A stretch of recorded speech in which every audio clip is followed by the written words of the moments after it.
В обществе, которое часто недооценит тишину, существует суровая реальность. Люди склонны игнорировать вас, говорить вместо вас и испытывать ваши границы не из-за вашей слабости, а из-за вашего кажущегося безобидного характера. Что если ключ к уважению заключается не в ваших действиях, а в вашем молчании? Вы слишком рано раскрываете свои намерения, показывая свои карты до начала игры. Вы ставите желание быть любимым выше страха, но в мире, где правит Макиавелли, такой подход делает вас невидимым. Добро не внушает страх. Вместо этого именно загадка вызывает уважение. На протяжении всей жизни вас приучали олицетворять добродетели доброты и доступности. Улыбайтесь чаще, будьте дружелюбными, проявляйте теплоту в первую очередь. Однако, к сожалению, правда заключается в том, что люди часто эксплуатируют тех, кто предсказуем, используя их как инструменты, потому что знают, чего ожидать. Макиавелли хорошо понимал эту динамику. Если вы верите в исследование больших вопросов, поддержите нас, нажав кнопку «Нравится», не пропустите следующее видео, где мы продолжим эту тему. Подписка – это ваш прямой путь к будущим откровениям. Его произведения служат предостерегающими рассказами, а не утешительными заверениями. Правитель, лишенный страха, постоянно уязвим, но это не означает, что нужно прибегать к насилию. Скорее, это подразумевает необходимость создавать атмосферу непредсказуемости. На собрании, полном разговоров, именно молчаливый человек привлекает больше всего внимания. Не ради шуток, а в ожидании чего-то невыразимого. Это и есть главная цель. Быть замеченным не ради внимания, а как мера предосторожности. Когда у вас нет ауры угрозы, вы становитесь лишь инструментом в руках других. Вспомните свои собственные переживания. Как часто вас игнорировали, пока вы не решили отстраниться? Задумывались ли вы, что ваша безобидность может быть причиной, по которой вас не замечают? Сколько людей вернулось только после того, как вы приняли молчание? Истинное уважение к вашим границам часто возникает лишь после того, как вы создаете дистанцию. Вы играли роль угодного человека в то время, как они боролись за власть. Они понимают, что вы будете объяснять, прощать и оставаться, никогда не обостряя ситуацию. Как только они осознают, что вы не ответите на агрессию, они чувствуют себя вправе действовать первыми и часто побеждают. Макиавелли наблюдал это в политике. А вы видите это в своих отношениях, карьере и даже в своем доме. Люди не испытывают тех, кто действительно опасен. Они нацеливаются на тех, кто эмоционально доступен, зная, что ваша эмпатия смягчит вашу гордость. Однако, как только вы заявляете о себе как о потенциальной угрозе, даже в самых тонких проявлениях другие начинают колебаться. Они пересматривают свой тон и выбирают слова с большей осторожностью, понимая, что вы можете не реагировать резко, но все равно способны нанести удар. Эта сила невыраженного имеет решающее значение. Они оценивают свой контроль по вашим реакциям. Могут ли они заставить вас вздрогнуть, оправдываться, гоняться за ними или смягчить вашу позицию? Каждый раз, когда вы поддаетесь, они помечают вас как безопасного. С другой стороны, когда вы отказываетесь уступать, вы становитесь опасным не в хаотичном смысле, а как человек, чьи мотивы остаются скрытыми. Макиавелли понимал, что как только люди могут предсказать ваши эмоции, они начнут манипулировать вашим будущим в своих интересах. Представьте, как можно завоевать уважение, не произнося ни слова. Как это вообще возможно? Однако, когда вы остаетесь загадкой, они будут ждать, наблюдать и в конечном итоге уважать вас. Вы провели свою жизнь в поисках любви. Теперь задумайтесь о силе тихого страха. Не через угрозы или громкие заявления, а через непоследовательность, молчание и отказ раскрывать свои уязвимости. Человек, который входит в комнату с улыбкой, может быть быстро забытым.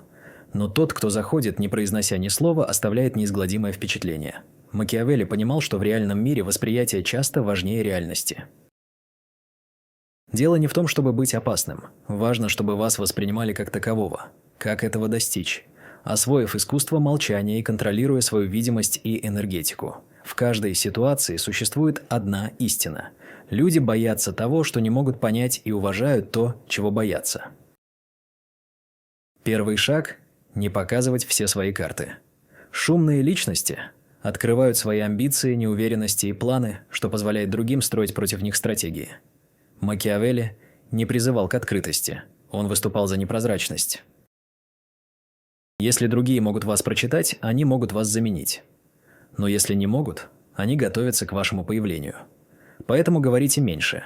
Отвечайте медленнее. Держите свои намерения в тайне, не для того, чтобы запутать, а чтобы управлять тем, как вас воспринимают. В мире, где каждый стремится к признанию, именно тот, кто не поддается определению, привлекает внимание. Второй шаг – воздержитесь от защиты себя. Защитная реакция быстро разрушает фасад силы. В мире, одержимом предсказуемостью, может ли непредсказуемость стать вашим величайшим активом? Когда вас критикуют, если вы чувствуете необходимость объясниться, вы невольно подтверждаете их оценку. Если они называют вас отстраненным, а вы оправдываете свое молчание, вы показываете свою эмоциональную вовлеченность. Каждый раз, когда вы разъясняете свое поведение, вы даете понять, что они все еще имеют доступ к вашим чувствам. Но Макиавелли просто признал бы это, кивнул и ответил бы спокойным: «Принято». Вот так вы становитесь внушительной личностью. Вы впитываете все, не отдавая ничего взамен. Третий шаг заключается в том, чтобы намеренно посылать смешанные сигналы. Истинная угроза не обязательно должна быть агрессивной, она должна быть непредсказуемой. Люди не боятся того, что могут легко понять. Они боятся противоречий. Макиавелли сегодня похвалил бы союзника, а завтра заменил его, улыбнулся бы во время разговора, а на следующей неделе наложил бы молчание. Эта непоследовательность порождает эмоциональную нестабильность, что в свою очередь способствует психологическому подчинению. Вам не нужно быть жестоким, просто будьте достаточно запутанным, чтобы другие оставались уважительными, ведь они боятся столкнуться с неизвестной версией вас. Эта концепция, часто называемая тайной в современном языке, была описана Макиавелли как жизненно важная иллюзия. Шаг 4. Сохраняйте спокойствие, когда другие теряют голову. Это и есть суть запугивания, демонстрация самоконтроля среди хаоса. Когда слухи начинают распространяться, оставайтесь молчаливыми. Когда начинается хаос, реагируйте с осознанным спокойствием. Когда другие теряют самообладание, говорите ровным голосом. Когда сталкиваетесь с оскорблениями, просто слегка улыбайтесь. Так вы передаете мощное послание. Вы не можете меня вывести из равновесия. А если вы не можете меня вывести из равновесия, вы не можете меня и склонить к чему-либо. А если вы не можете меня склонить, тогда бойтесь, что я могу сделать дальше. Это спокойствие, это нежелание эскалировать конфликт превращает вас из участника в центробежную силу в комнате. Макиавелли предпочитал произносить одну значимую фразу в конце конфликта, вместо того, чтобы участвовать в бесконечных защитах во время него. Чем меньше слов вы используете, тем больше вес имеет каждая из них. Когда ваши слова становятся непредсказуемыми, другие начинают изменять свое поведение еще до того, как вы заговорите. Это не просто общение, это мастерство. Когда люди слышат слово «угроза», они инстинктивно думают о насилии. Когда речь заходит о доминировании, многие представляют себе контроль. Однако Макиавелли понимал более глубокую истину. Он не зацикливался на власти через агрессию. Его увлечение заключалось в силе, исходящей от простого присутствия. Самые внушительные личности на любом собрании – это зачастую те, кто действует меньше всего, но привлекает к себе больше всего внимания. Гораздо безопаснее быть тем, кого боятся, чем тем, кого любят, если вы не можете сочетать оба этих качества. Это происходит не потому, что страх порождает жестокость, а потому, что он вызывает уважение к вашему молчанию. Вам не нужно нападать. Достаточно внушить уверенность в том, что вы можете это сделать. И эта уверенность имеет большее значение, чем любые аргументы, которые вы могли бы привести. Те, кто не представляет угрозы, часто сталкиваются с неуважением. Давайте разберемся в психологии этого явления. Когда кто-то не боится потерять ваше присутствие, он начинает позволять себе лишнее. Он будет вас перебивать, требовать больше, чем сам предлагает, и ожидать услуг без взаимности. Ваше присутствие воспринимается как незначительное. Вас считают безопасным, предсказуемым, добрым и отзывчивым. Качества, которые в макиавеллистском контексте не являются добродетелями, а скорее уязвимостями, которые просят о том, чтобы их использовали. Так что же собой представляет настоящая угроза? Это не оружие, не крик и не жажда мести. Угроза проявляется в тишине после неуважения. Это спокойствие на фоне сплетен. Это непредсказуемость, свободная от эмоциональных всплесков. Это отсутствие в комнате, которое ощущают другие. Вот суть страха. А страх – это ваше преимущество. Вы не просто человек, вы – последствия. Как только другие почувствуют ваше отчуждение, ваше удаление и ваше нежелание гоняться за ними, они начинают ассоциировать ваше молчание с серьезным изменением в своей реальности. Когда вы перестаете реагировать, они начинают задумываться. Когда вы говорите меньше, они начинают анализировать каждое ваше слово. Когда вас нет рядом, они это замечают. Вдруг ваше отсутствие становится зеркалом, отражающим их собственные осознания. Без вашей поддержки они теряются в оценке своей ценности. Это психологическая война. Макиавелли не нуждался в армиях, чтобы внушить страх. Он использовал тишину, дистанцию и неопределенность. Потому что когда люди не могут предсказать ваш следующий шаг, они либо отступают, либо пытаются вернуть вашу благосклонность. Оба исхода работают на вашу пользу. Примите волка внутри себя, уменьшите эмоциональную собаку. Есть причина, по которой такие нарративы, как «убей собаку в себе», находят отклик. Волки Макиавелли – это те, кто становится вирусным. Какую величайшую загадку, по вашему мнению, человечество решит в следующем десятилетии? Оставьте ваши предсказания в комментариях. Дайте нам знать в комментариях. Каждый может понять боль преданного пса, преданного, но все равно дружелюбного, послушного, даже когда его игнорируют. Однако многие не осознают этот важный момент. Волк остается молчаливым. Он просто наблюдает. И когда он наконец движется, никто не готов. Это та трансформация, которую вы должны пройти. Вы не лаете. Вы не объясняете. Вы не умоляете. Вы рассчитываете. Вы сдерживаетесь. Вы позволяете другим почувствовать холод вашего присутствия, не поднимая голоса. Незапамятные часто остаются тихими. Вот в чем ирония. Хотя громкие люди могут запомниться в моменте, те, кто остается в тишине, оставляют неизгладимое впечатление в сознании. После того, как вы покинете комнату, люди будут пересматривать моменты, которые не могут до конца понять. Почему он ничего не сказал? Он нас испытывал? Что значила эта тишина? Они не могут двигаться дальше, потому что вы не дали им завершенности. Когда завершенность недостижима, они бесконечно возвращаются к прошлому. Именно так формируются угрозы. Не через действие, а через потенциал. Вам не нужно произносить ни слова, чтобы доминировать в пространстве. Потому что суть власти редко произносится вслух. Она передается через вашу осанку, ваше присутствие и через то, что вы выбираете не делать, пока другие стараются быть замеченными. Макиавелли не стал бы раздавать приказы. Он бы наблюдал, позволяя другим раскрыть свои истинные лица. Затем, не поднимая голоса, он внушал бы страх в тишине между своими словами. Хотите стать настоящей угрозой? Начните с ежедневных привычек, которые заставят других сомневаться в вашем влиянии. Первая привычка – никогда не будьте первыми, кто реагирует. Когда кто-то провоцирует вас обидным замечанием, сдержите желание ответить сразу. Пока все остальные спешат защитить себя и сказать последнее слово, ты остаешься спокойным. Ты моргаешь. Ты делаешь паузу. Ты позволяешь их энергии рассеяться в твоем спокойствии. Почему? Потому что те, кто реагирует первыми, часто воспринимаются как более слабая сторона. Однако тот, кто ждет, становится тем, кого все ожидают.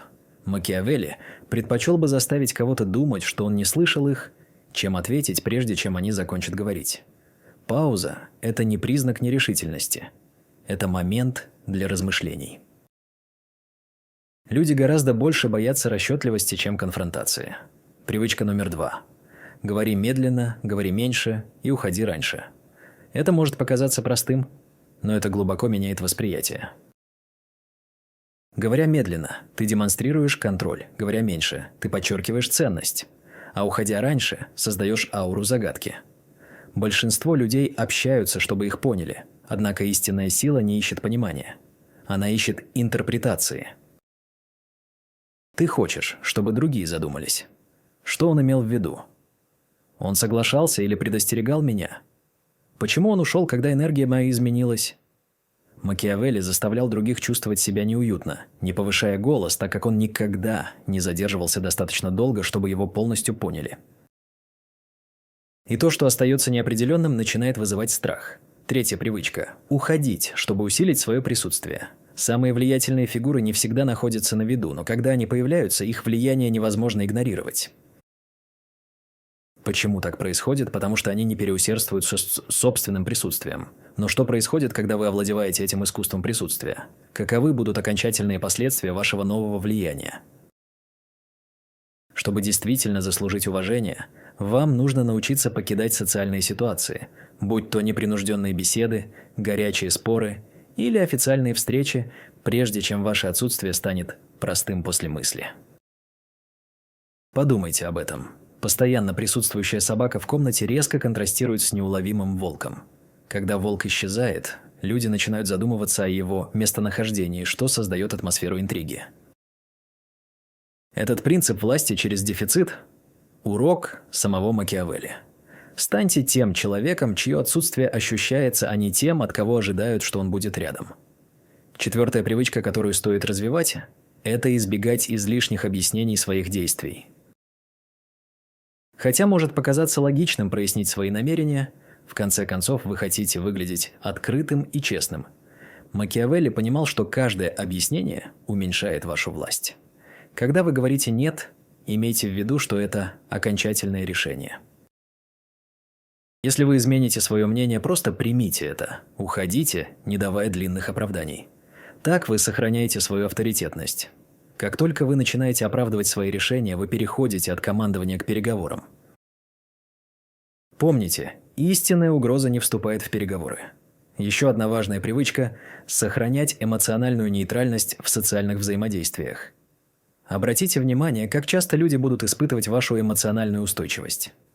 Они могут провоцировать вас резкими замечаниями или дразнить вашим молчанием, надеясь вызвать реакцию.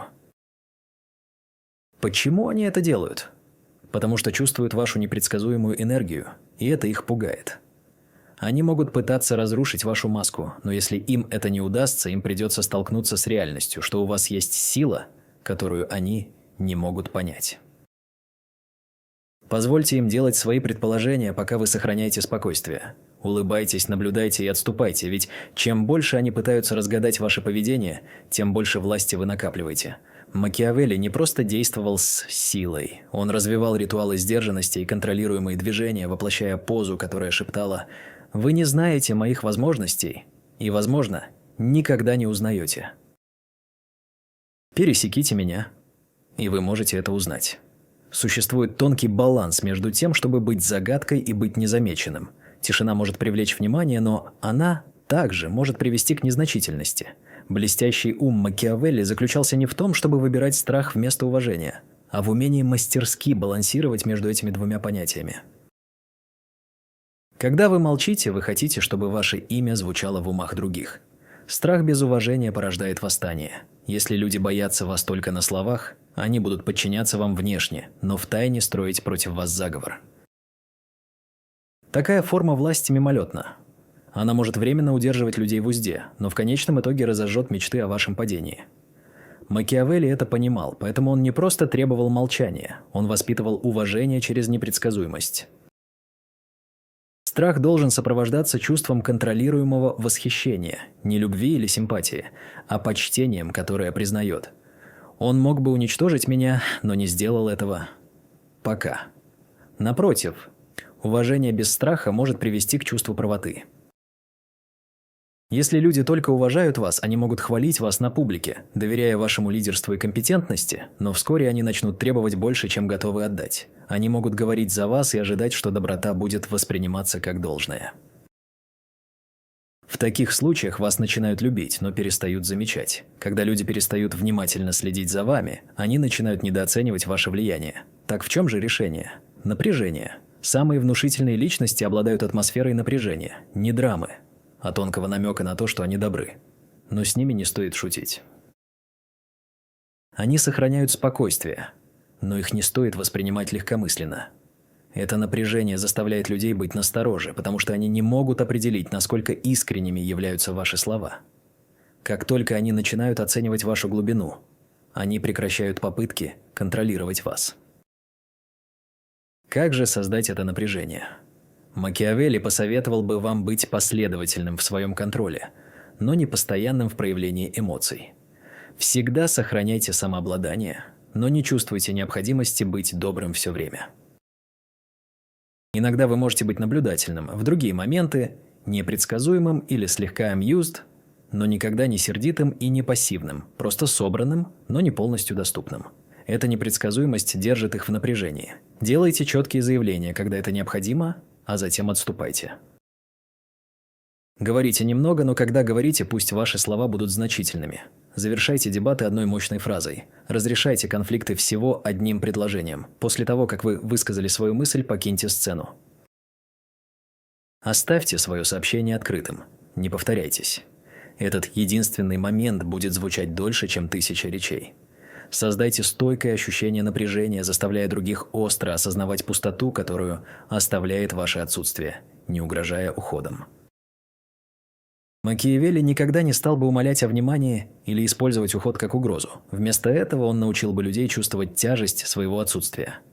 Прекратите отвечать, прекратите кивать, станьте профессионально дистанцированным.